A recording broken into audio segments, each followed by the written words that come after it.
Good morning and happy Tuesday to all of my practical rebels out there. Welcome to your early morning intuitive guidance, where I share an idea, a thought, a writing from someone, a card that stimulates thought on our part, gets us having some conversations that it would be good for us to have as humans. And I'm Dr. Bonnie Nussbaum, and I'm a holistic coach and psychologist. Good morning, Carolyn. Welcome. And for those of you who aren't familiar with me, much of what I do is help people realize and step into the wisdom that they are capable of far more than they think they are. Good morning, Abigail. Glad you are here. Welcome. Thank you for the sunrise. Thank you, Lucy, for the sunshine. Appreciated. So, and I'm going to put a little pitch in here. Through Black Friday at midnight, I have my coaching specials on sale. And if you've ever wanted to do coaching, if you ever wanted someone to support you in growing to where you want to get to, I'd be happy to help you out with that. And the way you can learn more about it is if you go to my website. Good morning, Beth. Glad you are here. empowermentandpurpose.com. All little letters, all spelled out. empowermentandpurpose.com. And look around. Check it out. See what you can find there. On the services page, it talks about what I offer in terms of programs and packages. And the way you find out more, and I think under events is listed the pricing for the Black Friday special. Good morning, Gwen. Good morning, Cindy. Hope I didn't miss anybody. Good morning. But you can find out what the pricing is. And the way we start is a 20 to 30 minute discovery call that is free. It's a Zoom, and we go over a little questionnaire that you filled out. And yes, it can. Absolutely. It certainly has mine. Fill out a little questionnaire, 5 questions. That's all that's on there. And then we do this Zoom where I go over some of your answers. I talk about what it is that I feel I can help you with. And then I do what I call my decisive decision maker. Good morning, Peggy. Glad you are here.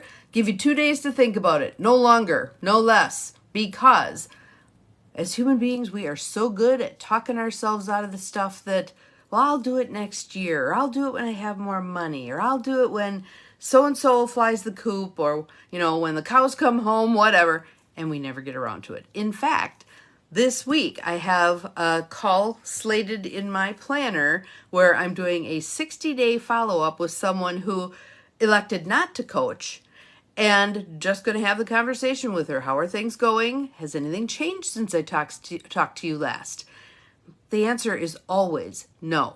Nothing has changed, and if it has changed, it's usually gotten worse because they didn't take the risk of putting themselves out there. So I was watching people on the Tony Robbins thing, wrestling with the decision, of whether or not to make a commitment to Tony's Master University. It's a $15,000 investment, right? $15,000. But it's the same process that I watch people go through when they're trying to decide whether or not to coach with me, which if they do an 8-session package is like $1,800. So not nearly that scale, but same process. And underneath a lot of that, it's kind of the, am I worth it question. What I have found, and I found for myself too, because I did the waffling on the $15,000 program, but I chose to do it. What I've found is when I make those leaps, it always works out well. And the universe always supports us. So when I made that leap, having had my income drop because I moved in to take care of my father, and can't work as much as I did before, when I made that leap, that huge investment, the universe responded in spades. Money came from all kinds of places that weren't anticipated. So it wasn't like I had to work harder. I could choose to do that. That would be a way to go. It's going to be difficult given my life, but that would have been a way to fund it. But I chose to have faith, jump, and see what happened. Good morning, Judy. Glad you are here. Haven't seen you in a while. Welcome. Welcome to anybody I missed. But I think today's reading is really going to spark some conversation, spark some curiosity about yourself and how you fit into what I'm going to describe here. And again, bettering ourselves. You're all working at bettering yourselves. That's why you show up here every morning, right?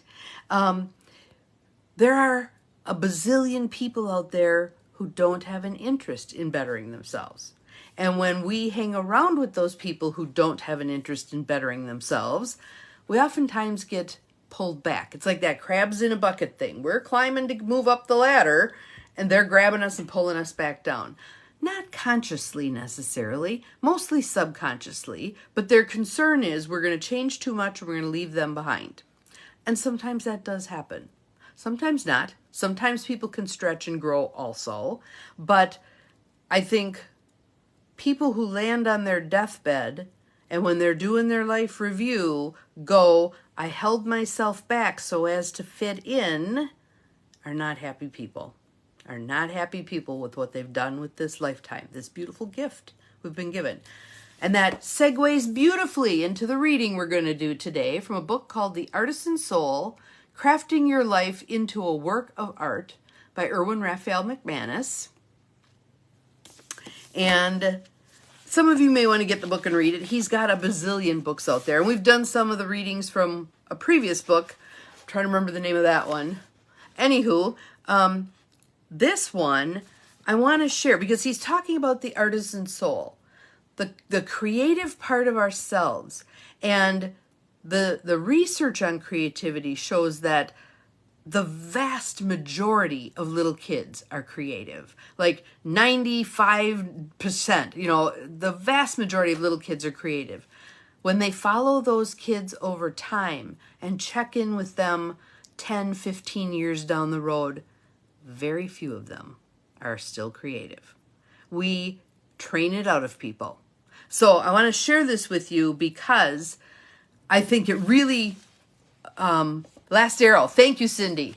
Thank you. Yes, that was a very good one. That one touched me more deeply than this book is, but this particular part of this book really spoke to me.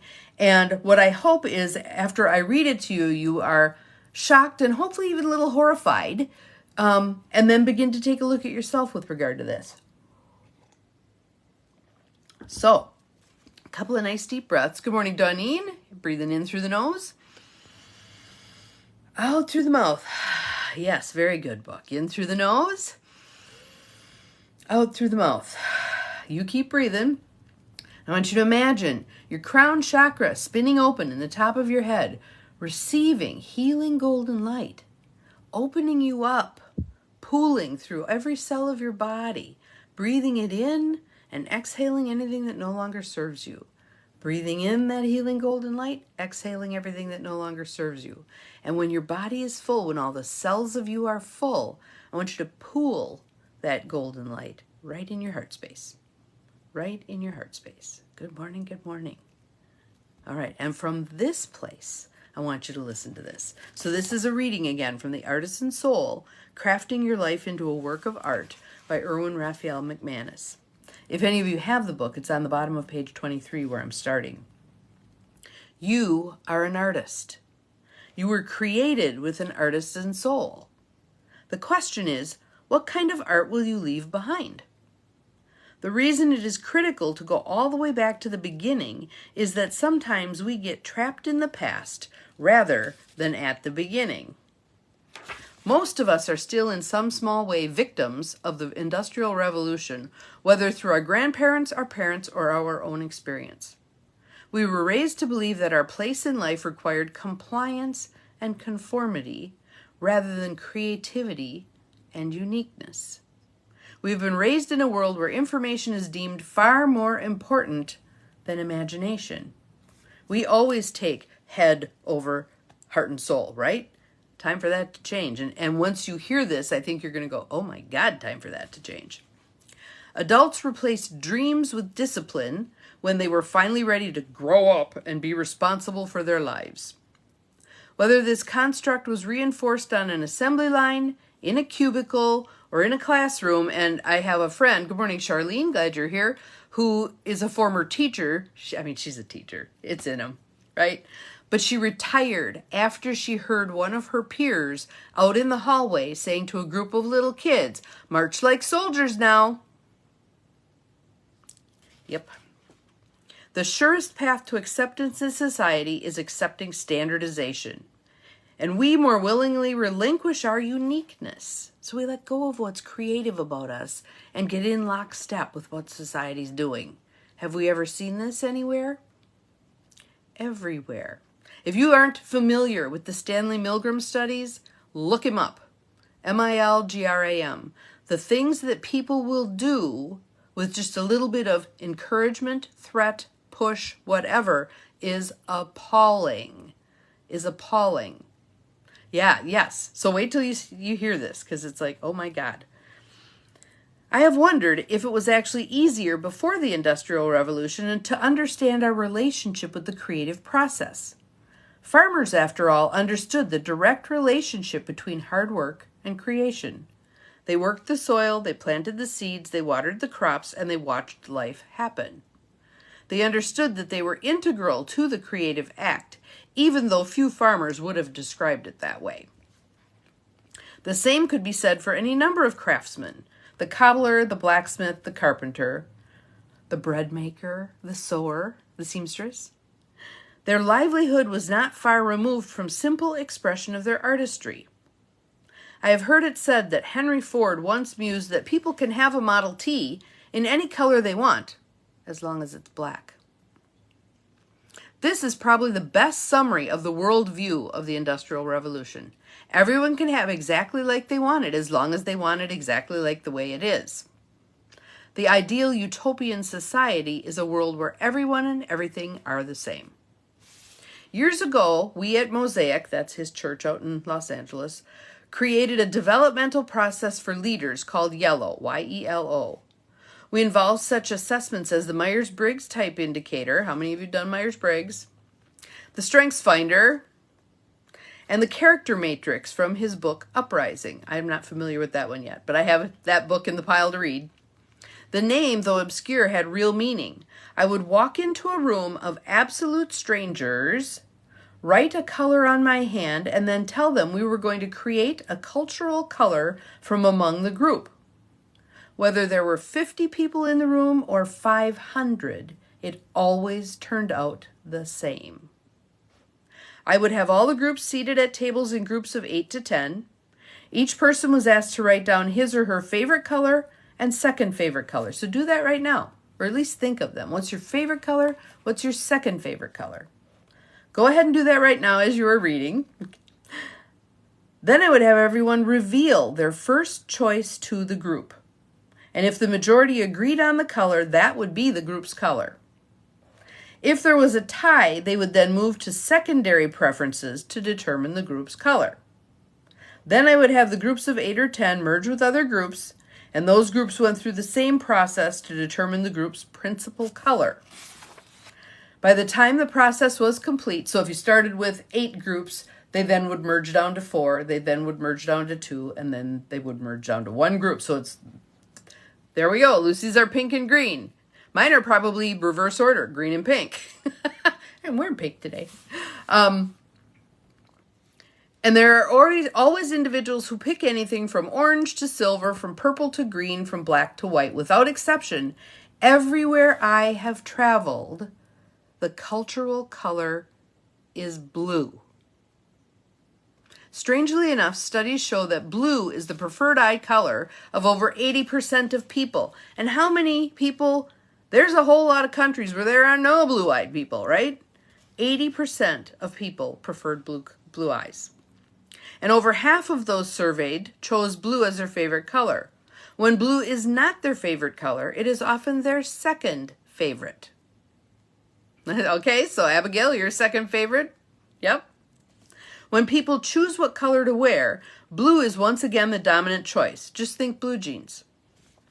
Pay attention to the main characters in television shows. The characters you're supposed to empathize with frequently wear blue. For whatever reason, maybe it's the imprint of living on the blue planet, blue wins hands down. Once the room has gone through this rigorous and tumultuous process and we discover that the cultural color is blue, I have someone come and read the word I wrote in ink on my hand before the process began. To the dismay of the room, the volunteer reads out blue.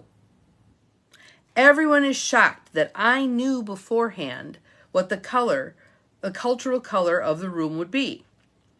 Part of the learning process is talking to the people whose favorite color is red or aqua or yellow about how it felt to abandon their preference so they could belong to the whole. Because again, remember, it's the group, each small group coming up with what's going to be the dominant color there. So if you're in a group of 10 people and 5 of them have blue as their first choice and 3 of them have blue as their second choice, and you and one other person have the colors we're seeing here, in the process of coming to that consensus, you're going to abandon your colors.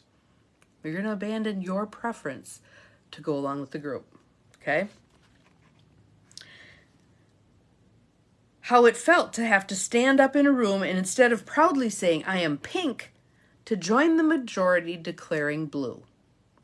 For some, neither their primary nor their secondary choice was blue. That's a bunch of us, obviously. For them, strangely enough, the experience becomes profoundly visceral. The moment they realize that they are being stripped of their uniqueness, their core self.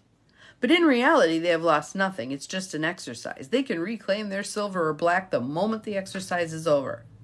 Of course, this is the whole point of the exercise. We are creatures who live in tension between blue and yellow.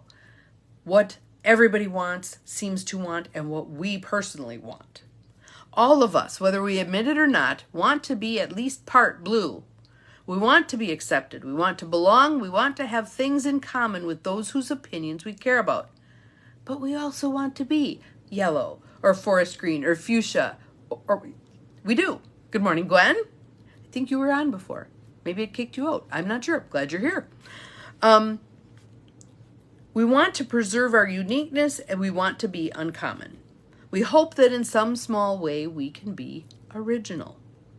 It's kind of ironic that if we mix blue and yellow, we get green, because in our most unhealthy emotional state, we become green, envying those who are naturally blue, who easily fit into the expectations of the majority and win their admiration and affection. At the same time, we are envious of those who have the courage to stand apart in their own yellow space, who seem comfortable as iconoclasts, and somehow have risen above their need to be accepted by the majority to leave a unique mark on the world. When the Industrial Revolution pulled us out of an era fraught with difficulties and challenges we hope to never face again, it also stripped us of a core part of our humanity that we need to reclaim. Let me be clear. Good things happen when we find a blue space where we can all walk together, where we can share common goals and values and be united by what makes us the same rather than standing apart because of what makes us different. Certainly, I'm not advocating that we all be different for difference's sake. There's no virtue in being out of step with others for the sole purpose of walking alone. The artisan soul is not about rebellion, but about resonance. It's about being true to who we are and allowing that truth to inform and form us. So, think about that. Where in your life have you capitulated to go along with the crowd? A simple one that I can think of is, I want to go eat Italian. Everybody else wants to go eat Chinese. So I go along with, let's go eat Chinese. On one hand, I've sold myself out a little bit there. But there's things that can be done with that. Okay, how about if we do Chinese tonight and next week when we go, let's do Italian? Okay, fine, everybody agrees. So that's one way to bridge this gap. Another way is to speak your truth. Well, I really would prefer Italian, but I'm willing to go along with Chinese for tonight because everyone else is more interested in Chinese. How do we create that balance between the going along to get along? Because if everybody was like, no, I want Italian, I want Chinese, I want French, we're never going to get anywhere. We're not going to get to go to eat, right? So it is that tension, maintaining that tension between what the group wants to do and what we as individuals want to do. And one of the ways we can feed our souls is by having things that we do that are our thing. Maybe you're one of the people, who likes to scrapbook or make cards or sew or cook or woodwork or build things or have a garden or whatever it is you like. Bake bread. Bread baking is a cool one in terms of creativity. I love looking at the videos on Pinterest where, so like if you put in artisan bread baking videos, you can watch people do their craft, or jewelry making videos, or what's that stuff called? Resin pouring. And they're making these beautiful wooden tables. Good morning, Jobel. Glad you're here with this amazing, the craftsmanship that people have, the craftswomanship that we have. Find those areas in your life where your uniqueness shines. Okay? Starting Amish friendship bread. Fabulous, fabulous, fabulous. And look at that. Amish friendship bread. If you think about bread that is actually, how do I want to put this? Divine feminine. That would be one of the ones that comes to my mind as most divine feminine. Why? Because you're giving it away. You're giving it away. You're giving it away. And what does it do? It creates more of itself. So you have more to give away. Such a cool analogy, right? So, what do you create? What about your life? Where in your life are you creative? I'm finding myself needing to be incredibly creative in terms of the Intentional Community Project, because there are so many people standing around me going, well, we can't do this and we can't do that and we can't upset this person and we can't do, as opposed to, how can we? How can we? How can we work with these competing tensions and create something beautiful? So the current tension point there is the industrial kitchen, and it being rented by one entity who has already made it clear they're going to be leaving. They're not going to be a tenant anymore. And a new tenant wanting to come in and utilize the kitchen. And how can we create an and here? Instead of this having to be either or, how can we create an and? Sewing a quilt, beautiful. Yes, especially if it's a crazy quilt, you know. But even if it's not, like when I make a scrapbook page and I'm modeling it after someone else's, it still has my touch on it because I picked the colors, I picked the pictures, etc. If you go to one of those sip and paint classes where you're having wine and everybody's painting looks different, don't they? They all do. You may have a prototype up in front, but everybody's putting their own creative twist on it, right? So this is the same kind of thing. Let's do that with our lives. Let's put our own creative twist on our lives. So rather than marching along in blue lockstep, let's throw a little pink in there. Let's throw a little paisley in there, right? Let's have some differences also.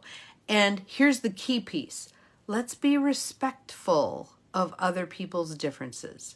So if I say, I like green and pink, rather than you go, oh, that sucks, you gotta like blue. No, how cool that you like green and pink. I like blue and yellow. You know, let's be appreciative of those differences. Because if we don't have those creative, innovative differences, we're dead in the water. We are dead in the water. So, stepping into appreciation, stepping into looking for creativity out there. If you see someone modeling creativity, praise the hell out of them, all right? There was this one study that was done a bazillion years ago, but it was looking at creativity. And basically the only difference, okay, all right, so I'll read that when I get to see more, and I don't want to hit the button because I'm afraid it's going to cut me off, but I will read what you're telling me, Carolyn, and we'll all respond. Yes, feedback from your doctor appointment. But this research study, they brought people into a room in groups, gave them a box of materials, and it had in it a candle, a match, what else was in the box? I can't remember, a bunch of stuff. But their call to action was make a wall sconce and light it. Make a wall sconce and light it. The secret is you take the box and you light the match, put the wax, drip the wax on the box, drip the wax on the side of the box. You affix the box to the wall with the wax, and then you stick the candle on top in the puddle of wax that you put on top of the box. The box was an integral part of the solution. If the groups were handed their materials in the box, they couldn't figure it out. They saw the box just as the container. If the box was separate from the other items and it was handed to them, they oftentimes got the solution. We need to get ourselves out of the box. All right? So have an awesome day. Carolyn, I'm going to respond to you shortly. Thank you so much for being here. We'll see you again tomorrow. Remember, you are capable of far more than you think you are, including creativity. Create your artisan soul. Bye-bye.